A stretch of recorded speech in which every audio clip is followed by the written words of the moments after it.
Bonjour à toutes et à tous, c'est un plaisir pour moi de vous retrouver aujourd'hui. On va parler du parent pauvre des microalgues. Pourquoi le parent pauvre? Parce qu'en fait c'est vrai que dans les microalgues, la spiruline prend beaucoup de place. On lui consacre des articles, des livres, on lui consacre des vidéos. C'est un ingrédient qu'on retrouve assez souvent comme colorant. En tout cas, on parle beaucoup plus de la spiruline que de la chlorelle. Alors j'avais envie de remettre un petit peu la chlorelle au goût du jour aujourd'hui en vous présentant ses caractéristiques et qu'est-ce qui était intéressant dans cette microalgue qui est étudiée depuis relativement longtemps. Alors pour commencer la présentation, je vais vous parler un petit peu des origines de la découverte de la chlorelle et de la manière dont elle a été utilisée par le passé jusqu'à nos jours.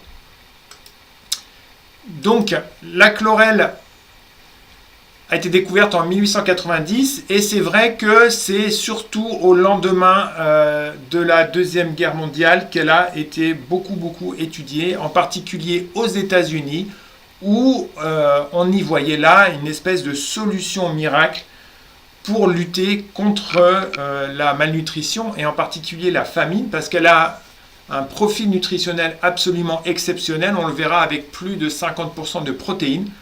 Et il y avait eu beaucoup de recherches qui avaient été réalisées aux États-Unis dans les années 45-50 autour de la chlorelle. Aujourd'hui, la chlorelle est plutôt un super aliment. Ce n'est plus l'aliment miracle qui va résoudre tous les problèmes, mais aujourd'hui, c'est un super aliment qui mérite vraiment d'être connu. Alors, on va voir un petit peu la nutrition de la chlorelle. Donc, elle a une richesse absolument incomparable. On va le voir en particulier au niveau des protéines. Alors, c'est une source exceptionnelle de nutriments, notamment de protéines, mais aussi de vitamines, de minéraux et d'acides gras essentiels, qui sont des acides gras qui sont faciles à assimiler et à métaboliser. Donc, le premier point, c'est sur les protéines. Donc, la chlorelle contient tous les acides aminés essentiels. Je rappelle que les acides aminés, ce sont les formes découpées des protéines qui sont faciles à digérer et qui sont beaucoup plus simples à assimiler pour l'organisme. Et en fait, c'est une source de protéines absolument complète et qui, donc, pour disons 100 grammes de chlorelle, vous avez 50 grammes de protéines. C'est la moitié du poids de la chlorelle est constituée de protéines. En comparaison, les légumineuses, en particulier les lentilles, elles contiennent 25% de protéines, alors que c'est déjà dans le règne végétal une source de protéines assez exceptionnelle. Le troisième point, c'est que la chlorelle a vraiment une grande richesse en vitamines du groupe B, C et E, ainsi qu'en minéraux. On y retrouve en particulier du fer, du zinc, du magnésium et du calcium. Enfin, comme je l'ai dit tout à l'heure, c'est une source intéressante d'acides gras essentiels. Vous savez, ces acides gras oméga 3, oméga 6, qu'on décrit comme étant très bénéfiques pour la santé cardiovasculaire et pour les fonctions cérébrales. Donc ça en fait un super aliment de premier choix. Dans la chlorelle, il y a un nutriment qui est présent en quantité extrêmement importante, qui est la chlorophylle. Donc là, je vous mets une photo d'épinards parce qu'en fait, dans la chlorelle, on a 10 à 15 fois plus de chlorophylle que dans les épinards qui sont pourtant déjà bien pourvus en chlorophylle. Donc la chlorophylle est une substance qu'on retrouve en particulier dans les végétaux verts et qui a des propriétés détoxifiantes et antioxydantes qui sont vraiment reconnues. Donc après la richesse nutritionnelle de la chlorelle, on va s'intéresser plus particulièrement à la chlorophylle. Parce qu'en fait, ce sont les propriétés de la chlorophylle qui font qu'on s'intéresse à la chlorelle. D'ailleurs, la chlorelle, chlorophylle, chlorelle, en fait, la chlorelle tire son nom du même radical que la chlorophylle. Donc on va voir un petit peu qu'est-ce qui est intéressant dans ce nutriment qui est présent en vraiment grande quantité dans la chlorelle. Pour ceux qui sont de ma génération, vous vous rappelez que la chlorophylle a même été popularisée dans les années 80-90 avec des célèbres marques de chewing-gum. Donc ça, c'était pour la petite anecdote.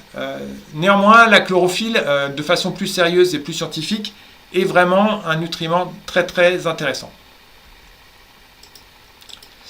Alors, les bénéfices de la chlorophylle, en particulier, le premier bénéfice que je voulais vous mettre en lumière, c'est que la chlorophylle est une molécule détoxifiante. Donc, je vais y revenir plus tard, mais elle permet d'éliminer les toxines, et en particulier, et c'est en ça que la chlorelle souvent est connue du grand public, c'est que la chlorophylle de la chlorelle permet d'éliminer les métaux lourds.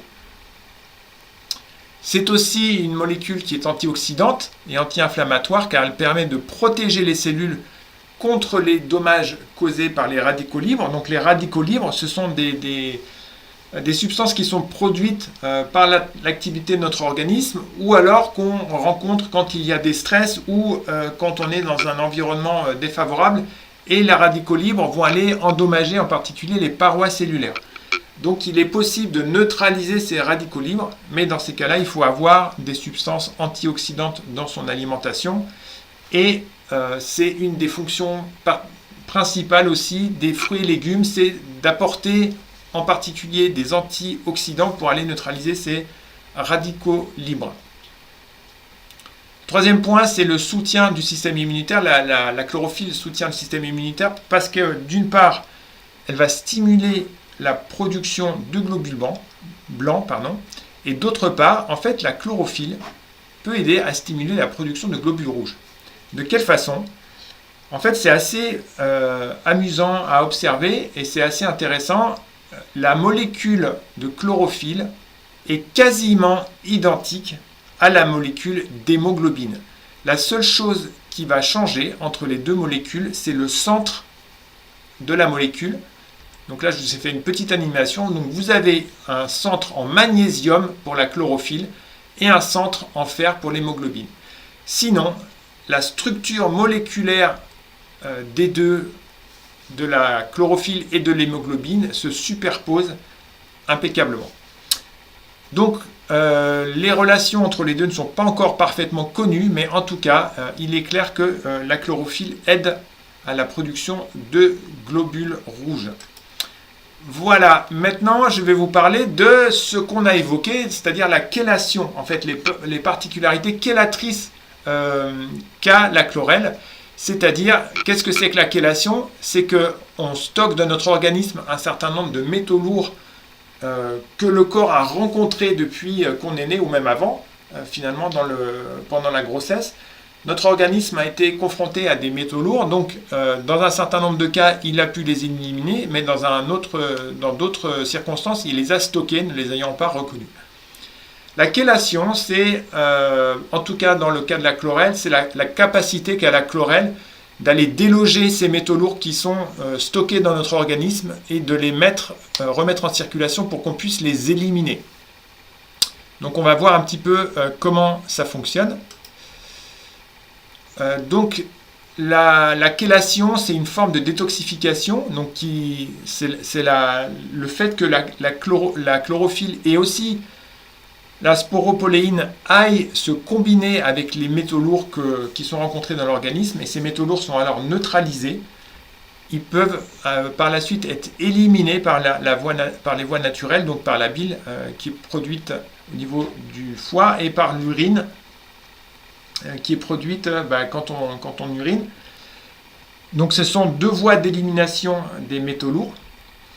Et quels sont les principaux métaux lourds qui sont concernés? Il y a le plomb en premier. Donc le plomb, on peut y être exposé à travers les conduites de canalisation d'eau qui étaient fabriquées en plomb. Et quand il y avait de l'eau qui parcourait ces canalisations, à force on ingérait petit à petit de petites quantités de plomb, mais malheureusement le plomb s'accumule dans l'organisme et n'est pas éliminé au fur et à mesure.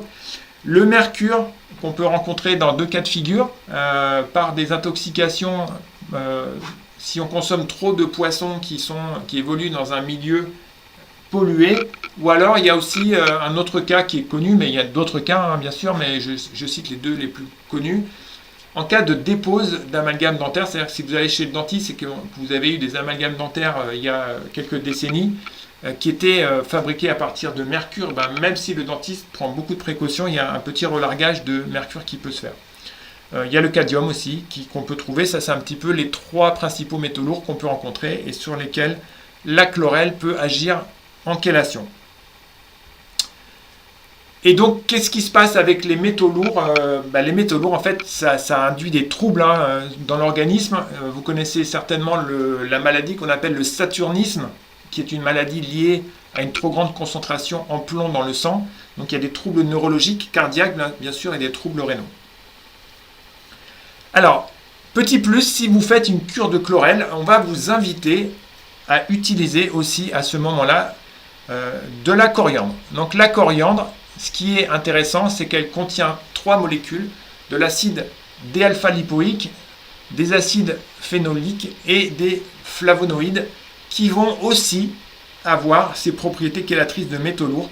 Donc si vous faites une cure de chlorelle, profitez-en pour utiliser aussi à ce moment-là, soit dans vos jus, vous mettez du coriandre dans les jus que vous faites fraîchement pressés, soit dans vos salades, du coriandre frais idéalement, ou alors du coriandre que vous avez congelé, ou du coriandre séché, mais idéalement du coriandre frais. Donc c'est un petit plus que vous pouvez utiliser si vous faites une cure de détox. Alors, après la chélation, on va parler de la consommation de la chlorelle. Nous proposons sur BioVie une forme économique, donc soit des sachets de 500 grammes, soit de 1 kg, qui vous donne à peu près une consommation de 6 à 8 mois pour 1 kg si vous prenez juste une cuillère à café par jour. Donc soit vous partagez ça avec votre famille et ça va vous durer moins de temps, sinon si vous nous achetez 1 kg, ça va vous durer quand même un certain temps à raison. Alors là c'est plus qu'une cure, c'est sur le long cours, donc ça c'est possible aussi. Vous pouvez aussi consommer la chlorelle sur le long cours pour ses propriétés nutritionnelles.